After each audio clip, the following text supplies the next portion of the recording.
Assalamualaikum warahmatullahi wabarakatuh.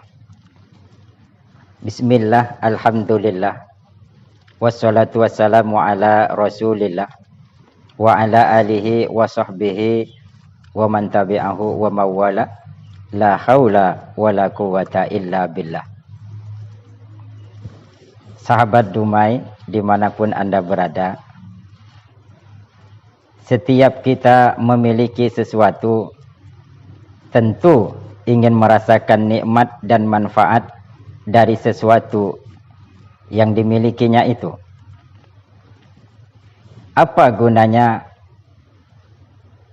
punya sepatu baru tapi tidak punya kaki? Apa gunanya punya radio bagus tapi tidak bisa mendengar? Apa gunanya punya televisi berwarna, warnanya cerah, tetapi tidak bisa melihat? Begitu pula dengan iman. Apa artinya iman jikalau kita belum dapat merasakan manisnya, nikmatnya iman? Ketika orang sudah mampu merasakan manisnya iman, dia akan merasakan manis ketika dia sujud. Manis rasanya ketika dia berlapar dan haus pada saat berpuasa. Manis rasanya ketika dia menginfakkan sebagian dari harta yang dimilikinya. Manis rasanya ketika dia melakukan wukuf di padang Arafah berhaji untuk Allah.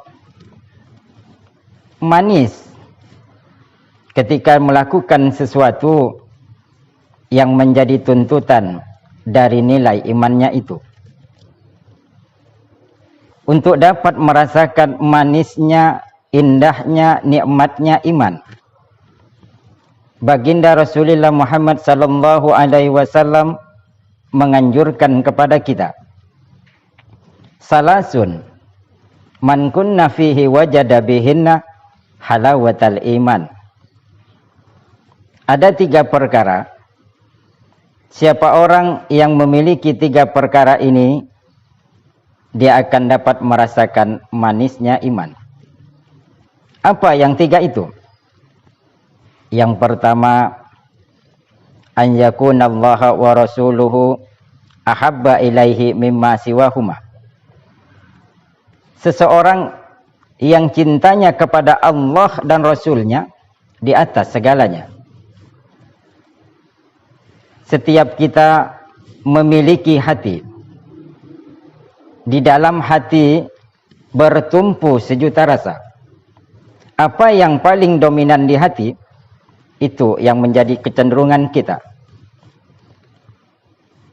Bahwa kita cinta harta, benda, tentu. Kita cinta tanah air, hubbul watan minal iman, itu pun bagian dari iman. Kita cinta pangkat, jabatan, wajar. Kita cinta anak dan istri, iya. Agama tidak melarang, dipersilahkan. Cintailah apapun yang perlu engkau cintai. Kita boleh cinta harta, benda. Kita boleh cinta pangkat, jabatan. Kita boleh cinta tanah air. Kita boleh cinta anak dan istri. Dipersilahkan.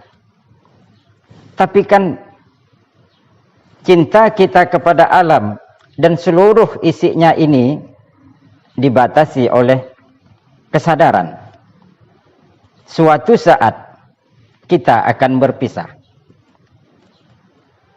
Cinta kita kepada harta, entah harta itu yang dulu meninggalkan kita, atau kita yang meninggalkan harta itu. Sebab dunia cuma punya 2 kemungkinan. Bisa jadi dunia yang meninggalkan kita, atau kita yang meninggal dunia. Cinta kita kepada pangkat dan jabatan ada masanya. cinta kita kepada anak dan istri ada waktunya. Inilah batas kesadaran itu, agar jangan sampai berurat dan berakar di dalam hati.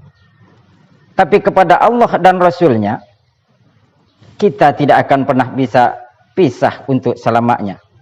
Kesanalah idealnya kita memperbanyak rasa cinta ini. Suatu ketika terjadi perang Tabuk. Baginda Rasulullah Muhammad sallallahu alaihi wasallam melakukan mobilisasi dana. Semua sahabat menyumbangkan hartanya. Ada satu sahabat, beliau adalah Sayyidina Abu Bakar As-Siddiq radhiyallahu an. Beliau menyumbangkan seluruh dari harta yang dimilikinya. Kagum baginda Rasul lalu bertanya, "Hal tarakta li ahlika syai'an ya Abu Bakar?" Begini banyak yang engkau berikan, kau belanjakan di jalan Allah, wahai Abu Bakar. Apakah untuk keluargamu sudah kau tinggalkan sesuatu untuk kehidupan mereka? Dengan senyum, Sayyidina Abu Bakar menjawab, "Na'am, taraktu lahumullaha wa rasulah." Benar, sudah aku tinggalkan untuk keluargaku. Apa yang ditinggalkan? Sudah ditinggalkan untuk keluargaku, kutinggalkan untuk mereka Allah dan Rasul-Nya. Sahabat Dumai, dimanapun Anda berada, inilah contoh manusia yang cintanya kepada Allah dan Rasul-Nya di atas segala-galanya. Semua harta dibelanjakan di jalan Allah untuk membela keyakinan kepada Allah demi kepentingan perang Tabuk.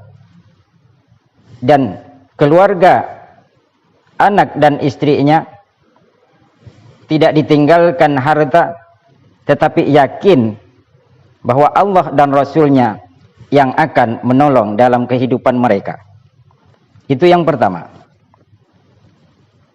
Kemudian yang kedua, untuk dapat merasakan manisnya, indahnya, nikmatnya iman, baginda Rasul menganjurkan kepada kita, wa an yuhibbul mar'a la yuhibbahu illa lillah. Dia cinta kepada sesama hamba, cintanya karena Allah, bukan karena kepentingan. Sebab jikalau cinta karena kepentingan, sebatas kepentingan terakomodir, dia loyal, dia setia, dia cinta. Tetapi ketika kepentingannya sudah diabaikan, dia menjadi musuh yang nomor satu. Padahal agama mengajarkan, cintailah sesama hamba karena Allah, bersaudara karena Allah, bertemu karena Allah, dan berpisah pun karena Allah. Sahabat Dumai, dimanapun Anda berada, itu yang kedua. Kemudian yang ketiga, untuk dapat merasakan manisnya, indahnya, nikmatnya iman, baginda Rasul menganjurkan kepada kita, wa an yakraha an ya'uda fil kufri ba'da an anqadhahum lahu minhu kama yakrahu an yuqdhafa finnar.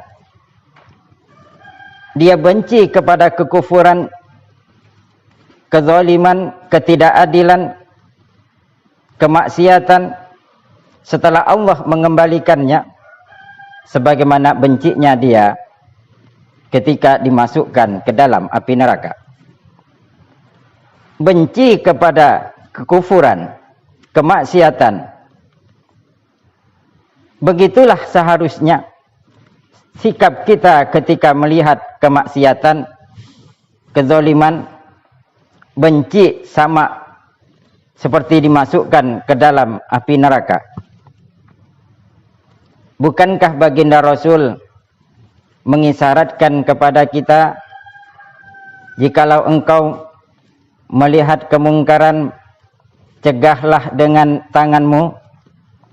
Kau tidak sanggup, cegahlah dengan lisanmu. Kau pun tak sanggup lagi, cegahlah dengan hatimu.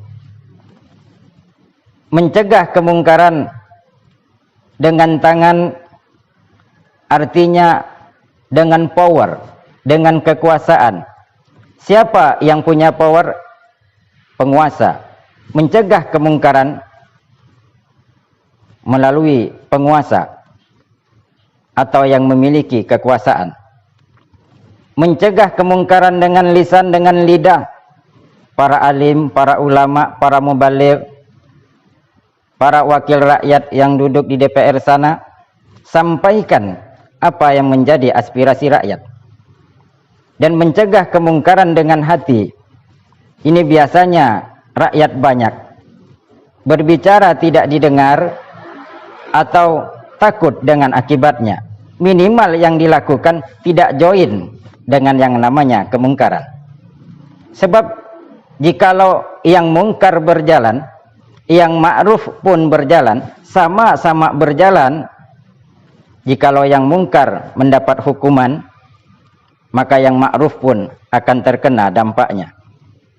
Sebagaimana ditegaskan oleh Allah dalam Al-Quran, wattaqu fitnatan la tusibannal ladzina zalamu minkum khassah. Takutlah kalian terhadap musibah, terhadap bencana yang kalau diturunkan tidak hanya untuk orang-orang yang zalim saja di antara kamu, yang baik pun akan terkena dampaknya. Sahabat Dumai dimanapun Anda berada, mudah-mudahan kita semua diberikan kesehatan, keselamatan oleh Allah untuk mampu melaksanakan ibadah di bulan Ramadan yang sudah masuk di tahun 1443 Hijriah ini. Mudah-mudahan Allah memberikan ridho kepada kita sehingga kita mampu merasakan manisnya iman di dalam dada kita. Dan akhirnya kita bermunajat kepada Allah, bermohon, berdoa kepada Allah. Mudah-mudahan dalam perjalanan ibadah bulan Ramadan ini kita mampu melewati segala hal yang dapat merusak, bahkan membatalkan ibadah puasa kita, sehingga pada akhirnya nanti setelah bulan Ramadan kita mendapatkan sebuah derajat oleh Allah berupa kayaumin waladatha ummuha, seperti bayi yang baru dilahirkan dari ibunya, suci, bersih, tanpa adanya noda. Demikian yang dapat saya sampaikan. Terima kasih atas segala perhatian. Mohon maaf kalau ada kekhilafan dan kesalahan. Wallahul muwafiq ila aqwamit thoriq. Wassalamualaikum warahmatullahi wabarakatuh.